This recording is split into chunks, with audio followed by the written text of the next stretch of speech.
Bismillahirrahmanirrahim. I hope you're having a good day today. In my previous lecture, I introduced the history of English literature and we had an introduction to Anglo-Saxon period. Today, we will extend our lecture where we left. So let's proceed our discussion and talk more about the beginning of English history with Muhammad Imran. Anglo-Saxon period, which formally begins in the middle of 5th century and it ends in the middle of 11th century. You can see that is the map, and here in the map you can see three Germanic tribes. One is Jute, one is Angles, and one is Saxon. So these three Germanic tribes constantly attack on Britain in the middle of 5th century, and eventually they occupied Britain and these three tribes settle in Britain. You can see here Germanic invasion of Britain beginning AD 449. The Anglo-Saxon period. In the 5th century, Germanic warriors began storming on Britain's shore. These invaders, mostly Angles, Saxon, and Jute. So these were Germanic tribes, and three Germanic tribes they invaded on Britain. Came across the North Sea. Where did they come from? They came from North Sea, initiating an era of conquest. Yet, as these invaders, known collectively as the Anglo-Saxon, settled the land, they also built the foundation of English culture. Even the modern name England comes from the Anglo-Saxon word for land of the Angles. So because the land was called the land of Angles, so the modern name England derived from here, right, from the Anglo-Saxon word lands of the angle. Because Anglo-Saxons settle here, so they claim that this land belongs to them. That's why they call it the land of the Angles, which later on became England, and still we call it England, right?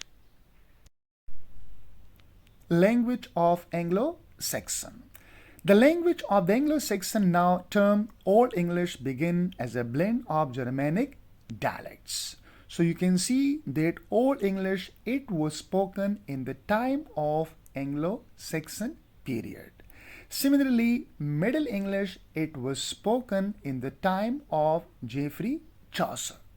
And Modern English begins with William Shakespeare, right? So now we don't speak anymore Old English. We don't speak anymore Middle English, but we speak Modern English, which begins with William Shakespeare. So although Modern English contains many words with Old English, still we have a lot of words which are the part of Old English. So Old English itself has largely disappeared. We don't speak Old English now, but still there are words that we use in Modern English. So what remains, however, is poetry and prose, and emblazoned with heroic theme of courage, generosity, strength, and loyalty of warriors and kings. So we don't speak Old English now.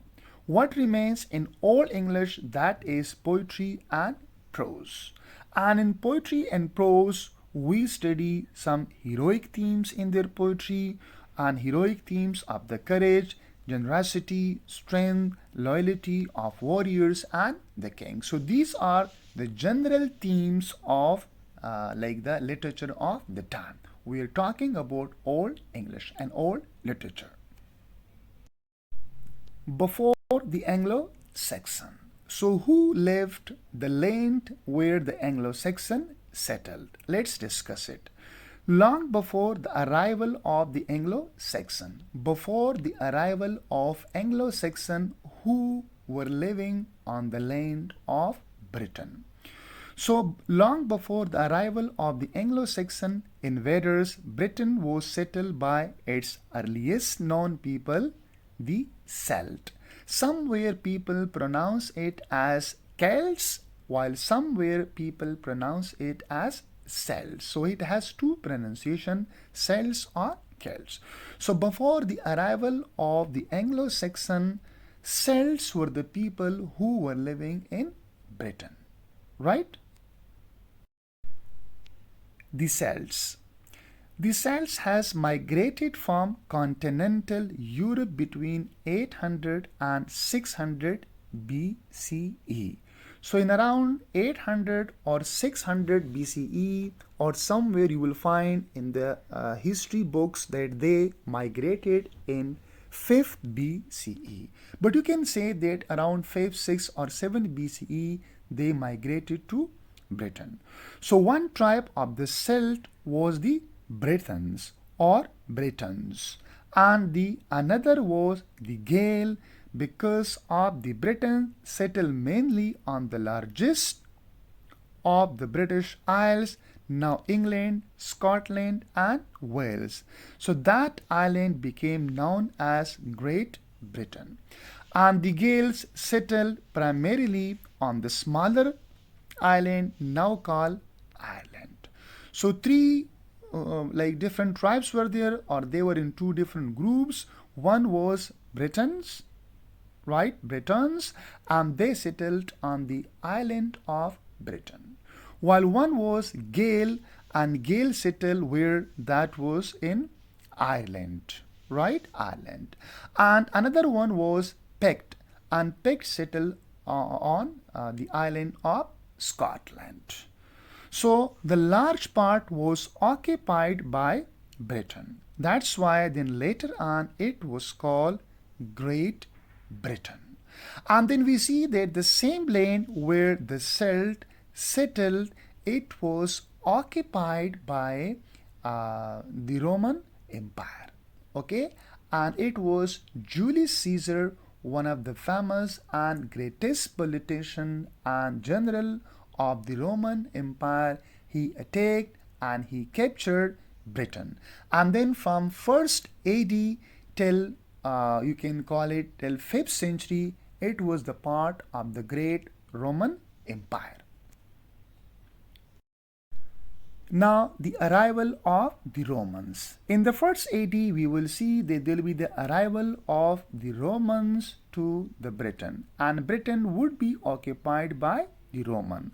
And as I told you that there would be the most famous general of the time in the Roman Empire, that would be Julius Caesar.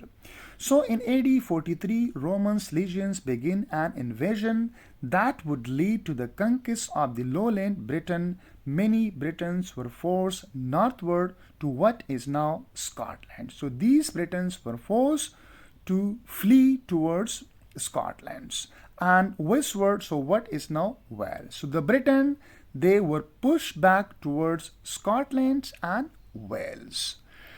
Others were forced into slavery. So some of them became slaves of the Roman Empire, while some were pushed towards Scotland and some were pushed towards Wales. Now the conquering Romans built walls to protect their strongholds and roads to help unify the province. So it was like a province of the Roman Empire. In time, the Romans also brought Christianity to the Celt, and it was like you can say 5th century or 6th century when the Christianity entered to Anglo Saxon or Celt. So Roman strength foiled attack by such tribe as the Picts. So remember that Christianity it was not like spread in England by the time before the arrival of Anglo-Saxon. When Anglo-Saxon arrived, then Christianity spread in all over England. Even Christianity entered by the Roman to Britain when they occupied Britain, right? But that was not the time, like you can't call it okay that Christianity spread that time. Even Christianity was introduced in the time when Celts were occupied by the Roman Empire. But still, it was not spread in entire England.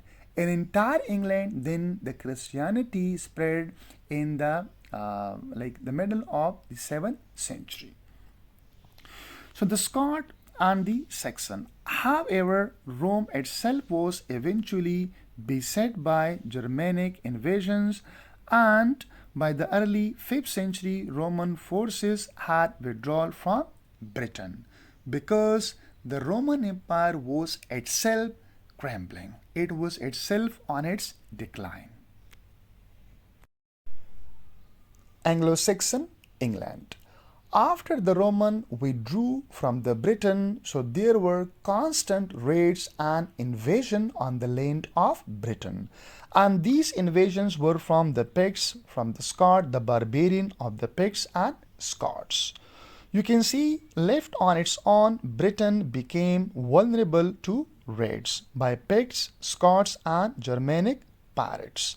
Similarly, Vortigrans, the rulers of southeastern Britain, is thought to have hired bands of Anglo Saxon and Jews to help protect his lands.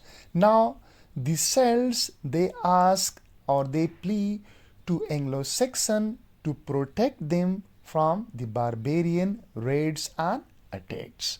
Now, you see that in the form of plea and request, barbarian or these Anglo Saxon, they consider it an opportunity, and they took over the Britain and they settled here. Remember that the Celt people requested Anglo Saxon to protect them from the barbarian of the Picts and Scot. But these Anglo Saxon, they found it an opportunity and they came and took over the Britain and occupied and pushed the native people of the Britain Celt towards the mountain. Many of them were slain and killed. So eventually, however, these mercenaries turned against the Britons and seizing towns and the area that surrounded them. And the invaders were soon joined by more bands of their fellow warriors. So thus, that the land which belonged to Celt Britain was occupied by Anglo-Saxon and other warriors. Despite the Britons' resistance, right, the Celt people, they resisted. The Anglo-Saxon had taken over most of the lowland of Britain by 650, enslaving the Britons. Even they were either they were enslaved or driven them to the rugged western reaches of the island. So they were pushed toward the mountain or they were enslaved. The Anglo-Saxons soon carved up the land into many small tribal kingdoms. By the end of the 7th century, however, the Anglo-Saxon had come to think of themselves as one people. Anglo-Saxon, they thought they are one people now. One people and one people of the English. From this civilization grew the history, language and literature of England. Now, here is something very important, that there was not like a single tribe. There was the tribe of Angles, there was the tribe of Jutes, and there was the tribe of Saxon. But these three tribes now consider themselves as one people, and they call themselves as English. So from here we see that civilization grew, the history, language and literature of England. So here we see that the literature, civilization and England as a nation started to develop. And here the history of English and the history of English literature begins. Now thank you so much. It was all about this lecture, but this lecture does not end here. there'll be another part of Anglo-Saxon period, and we will talk in detail about the early life of Anglo-Saxon. We will also talk about conversion to Christianity of Anglo-Saxon. We will talk about unification. We will talk about new rulers, and we will talk also about the end of Anglo-Saxon rule in coming lecture. So thank you so much. Keep watching and enjoy learning with Muhammad Imran.